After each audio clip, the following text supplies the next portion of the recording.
વડોદરા શહેરના અકોટા વિસ્તારમાં વધુ એક ભૂવાના દર્શન। અકોટા તાજ રોડ પાસે મસ્ત મોટો ભૂવો પડ્યો। ભૂવો પડતા તંત્રએ બેરિકેડ મારી ભૂવાને કોર્ટન કર્યું।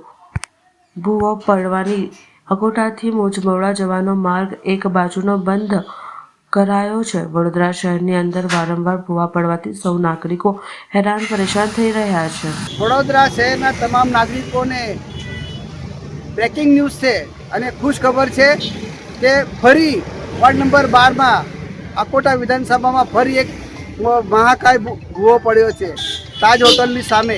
તમે જોઈ શકો છો કે આટલો મોટો ભૂવો છે તે ફૂટપાથ સુધી ગયો છે અને ખબર નથી પડતી કે આ ભૂવાએ છે અકોટા વિધાનસભામાં અડીંગો જમાઈ દીધો છે કે અહીંથી ભૂવા પડવાના બંધ થતા જ નથી।